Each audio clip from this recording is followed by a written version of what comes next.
A gente já viu em outras aulas como os analitos se comportam quando entram em contato com o solvente, né? Então, basicamente, como o analito se comporta quando entra em contato com a água. Mas a gente até agora não abordou o que acontece com o solvente quando o analito entra em contato com ele. Então, hoje a gente vai ver algumas propriedades, que a gente chama de propriedades coligativas, né? Que elas estão relacionadas ao que acontece com o solvente quando existe soluto dissolvido nele. E vamos focar hoje na propriedade crioscopia, que é o abaixamento da temperatura de congelamento. E por que isso? Porque para nós das ciências farmacêuticas, esse tipo de comportamento, esse tipo de fenômeno, ele é utilizado para fazer cálculos de tonicidade de soluções, né? Então, correções de tonicidade de soluções, preparo de soluções isotônicas. Vamos ver esse experimento aqui, para vocês começarem a entender do que se trata. Então, todo mundo já sabe que a água pura, né, ela congela a 0 grau centígrado. Entretanto, se a gente adicionar a glicose, na concentração de 0,2 molar, por exemplo, a água agora passa a congelar a menos 0,372 graus centígrados. Perceba que houve uma diminuição da temperatura de congelamento. O fenômeno se repete se ao invés de glicose colocarmos sacarose no meio, 0,2 molar, a variação da temperatura de congelamento é exatamente a mesma. Né? Vejam que são substâncias diferentes, apesar de serem do mesmo grupamento químico, são substâncias diferentes, mas soluções na mesma concentração molar, mesmo das duas substâncias diferentes, tiveram abaixamentos semelhantes. Nesse outro experimento aqui, a gente dobra a concentração de glicose. Então, era de 0,2 e foi para 0,4. Percebam que a temperatura de congelamento diminuiu mais ainda. E diminuiu o dobro.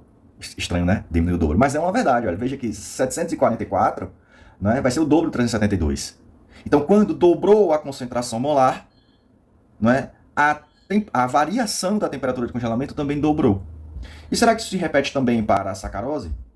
Também se repete para a sacarose. Então, veja que o que acontece com a glicose acontece com a sacarose. Né? Na verdade, o que acontece com a solução na presença da glicose acontece com a solução na presença da sacarose. E é proporcional à concentração molar. Entretanto, se fizermos agora a mesma comparação entre a glicose e o NaCl, uma solução de glicose e uma solução de NaCl na mesma concentração, que é a concentração 0,2 molar, percebam aqui que a temperatura de congelamento não são semelhantes. Então, isso é um ponto de atenção. Enquanto na glicose 0,2 molar, a variação da temperatura de congelamento foi de menos 0,372 graus centígrados, na solução com NaCl 0,2 molar, a variação foi de menos 0,744 graus centígrados. Então, semelhante a uma solução que tinha o dobro da glicose. E por que isso ocorre? Porque enquanto a glicose, uma solução 0,2 molar de glicose, de fato só tem 0,2 molar de partículas dissolvidas nesse solvente, para a solução do NaCl não. No caso do NaCl, quando ele entra em contato com a água e se dissolve, ele também se dissocia. Então, cada 1 mol de NaCl, na verdade, libera 1 mol de Na+, e 1 mol de Cl-. O que significa dizer que temos 2 mols de partículas no meio dissolvido. Né? Então, se eu tenho uma solução 0,2 molar de NaCl, na verdade ela vai se comportar como se fosse uma solução 0,4 molar. Por quê? Porque serão 0,2 mols do Na+, 0,2 molar do Cl-. Então, o ponto de atenção aqui é o seguinte: substâncias que se ionizam, né, ou se dissociam, elas têm um efeito sobre a temperatura, a variação da temperatura de congelamento maior. Isso não é só para a temperatura de congelamento, é para qualquer outra propriedade coligativa que veremos a seguir algumas delas. Então, aqui vem um ponto extremamente importante. As propriedades coligativas, elas são quantitativas.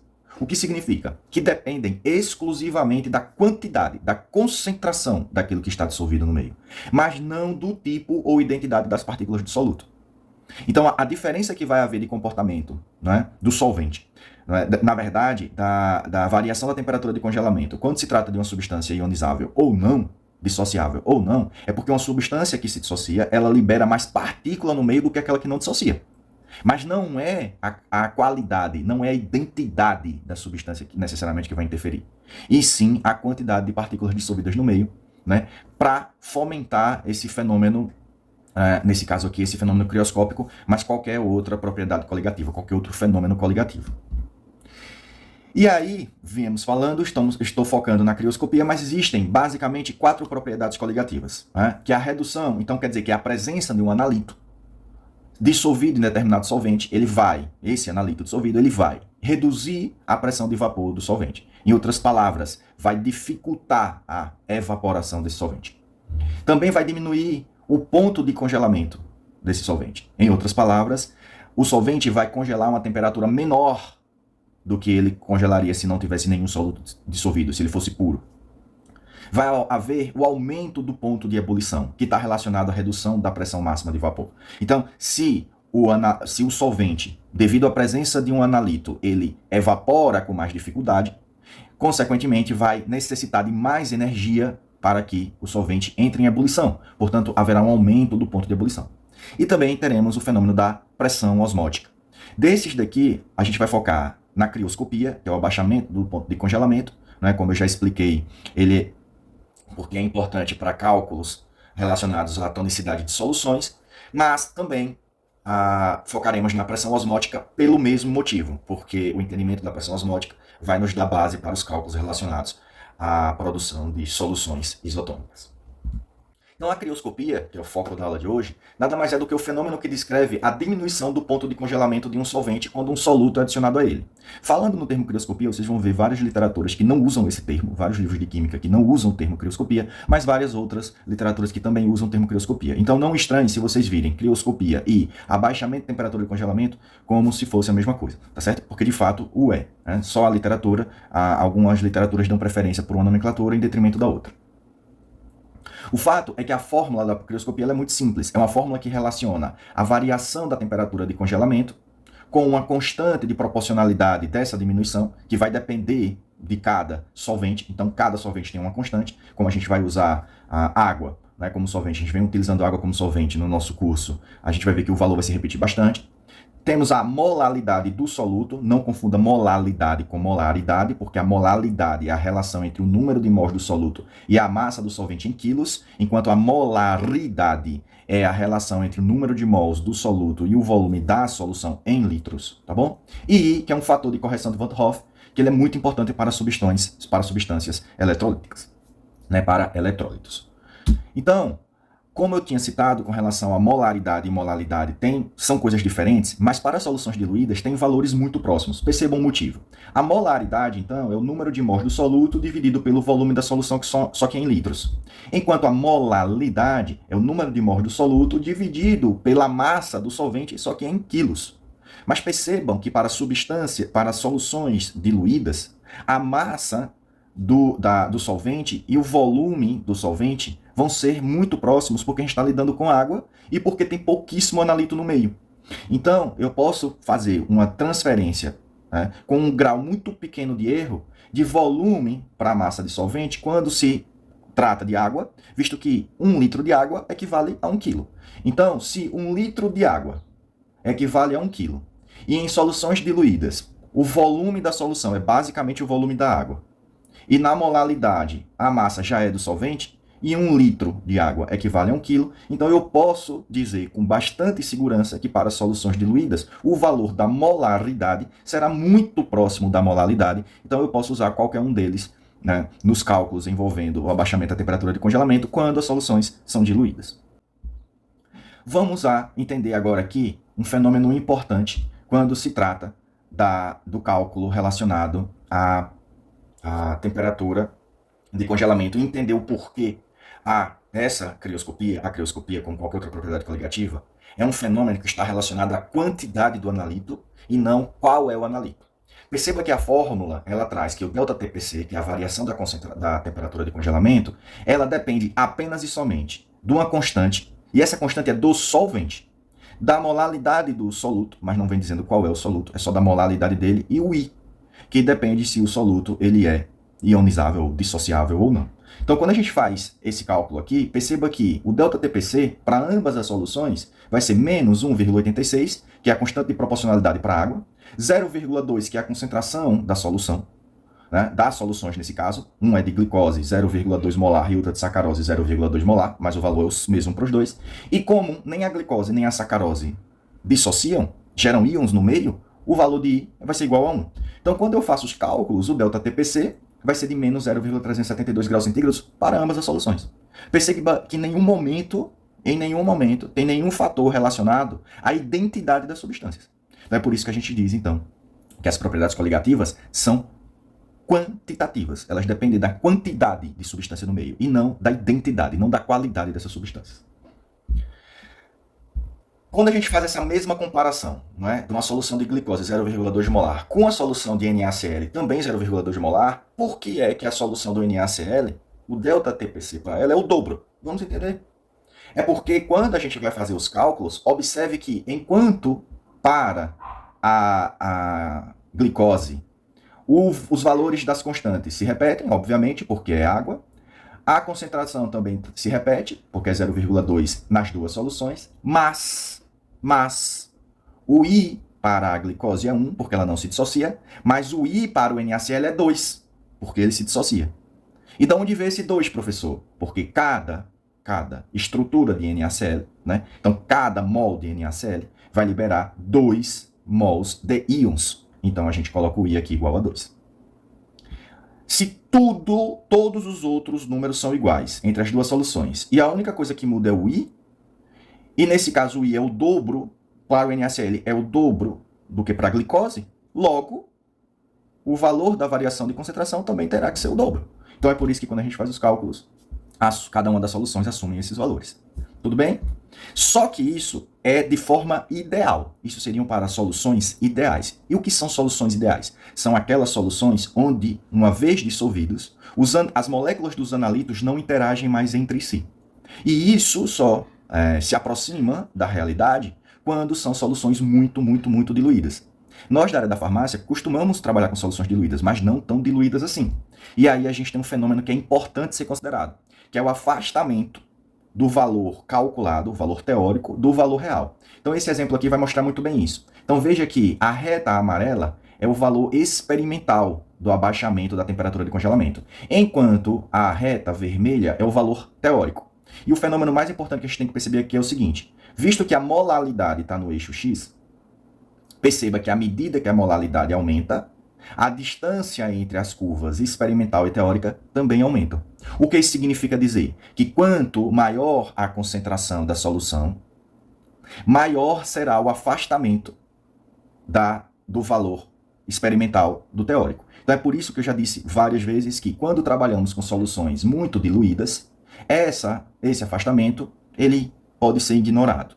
Mas quando começa a se trabalhar com soluções mais concentradas, então esses valores começam a se afastar um do outro. Então percebam que chega um ponto aqui, olha, quando se trabalha com a solução de molalidade 0,349, o valor teórico seria de menos 1,298, mas o valor prático é de menos 1,186. Então já tem um afastamento significativo aí. Tudo bem? E isso acontece só para o NaCl? Não. Acontece para qualquer substância. No caso do sulfato de sódio aqui, a gente consegue perceber que esse fenômeno ainda é maior. Veja que, com o aumento da concentração, há um afastamento ainda maior entre a linha, né, entre a reta do comportamento experimental para a reta do comportamento teórico. Então, a molalidade no eixo X, à medida que vai aumentando, perceba que as diferenças entre o valor teórico e experimental vão se afastando. E por que o sulfato de sódio é maior do que do NaCl? É simples. É porque enquanto o NaCl, quando se dissocia, libera apenas 2 partículas, o Na2SO4 vai liberar 3 partículas. Então, quanto mais partículas se gera, também maior será esse fenômeno de afastamento. Né? Então, na prática, né, em termos experimentais, à medida que a concentração do soluto aumenta, as interações físico-químicas entre as partículas dos solutos também aumentam. E as quantidades reais de íons disponíveis no meio diminuem quando comparados aos valores ideais. Em outras palavras, quando a concentração do soluto aumenta aquela interação entre os próprios solutos, que na ideal não teria. Então, em soluções, tente imaginar, quando a solução é muito diluída, depois que o soluto se dissolve, em termos estatísticos, é improvável que um encontre outro. Que uma molécula do analito encontre outra molécula do analito, tá certo? Porque está muito diluído. Mas quando a concentração começa a aumentar, essas chances de contato também aumentam significativamente. E aí, aquilo que não existia passa a existir, quer dizer, uma interação entre os analíticos que já estavam dissolvidos, diminuindo então a disponibilidade, entre aspas, né? Diminuindo a disponibilidade para que o analito possa causar esse efeito coligativo, que nesse caso aqui é o efeito crioscópico. Tudo bem? Então, em resumo, quando a concentração aumenta do analito, o valor experimental começa a se afastar do teórico.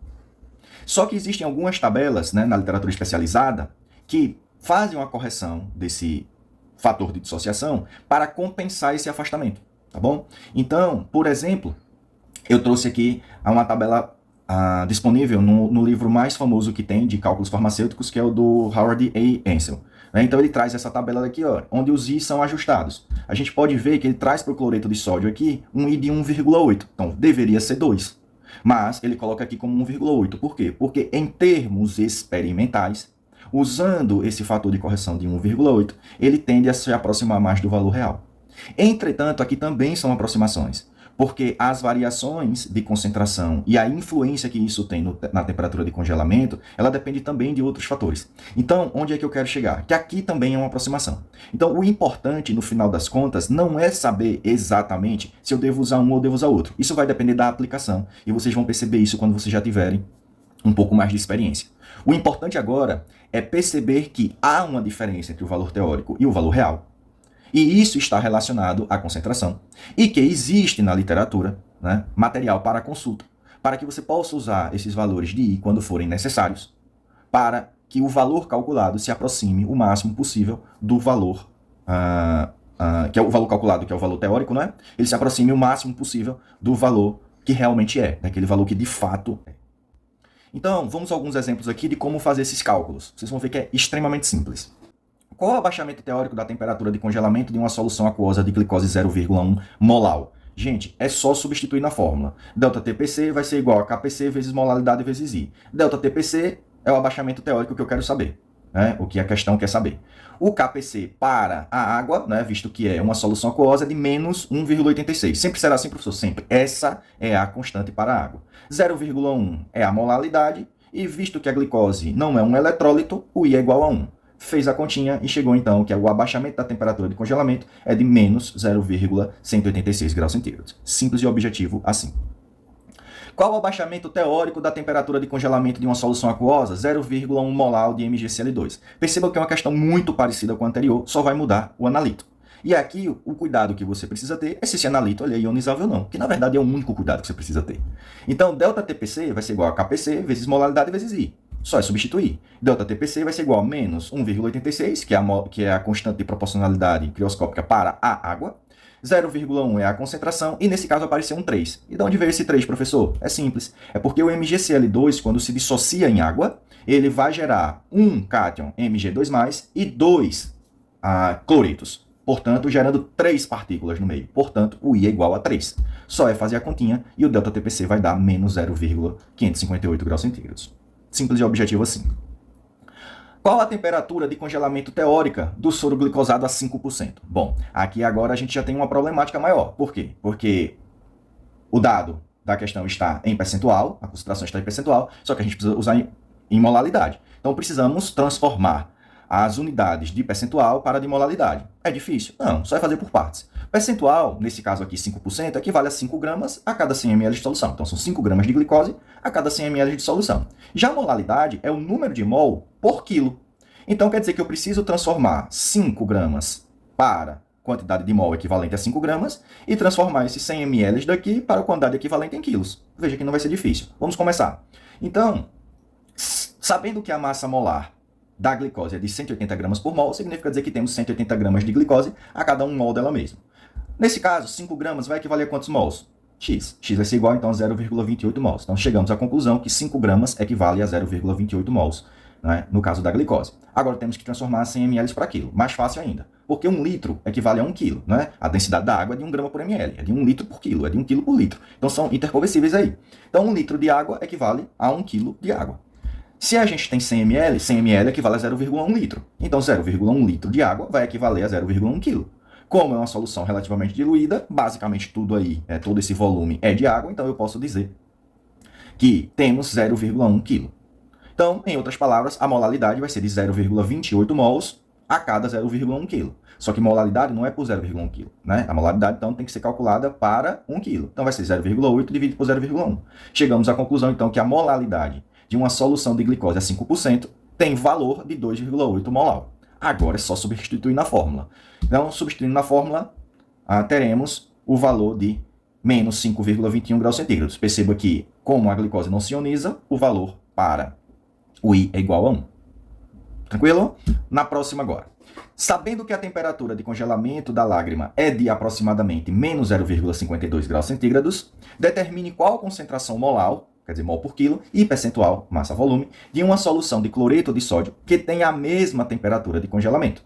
Considere o fator de correção de Van 't Hoff para NaCl de 1,8. Então aqui essa questão já tem outros elementos, já é um problema um pouquinho mais complicado. Então a primeira coisa aqui é que a questão, né, parece mais um problema na verdade, já dá a temperatura de congelamento.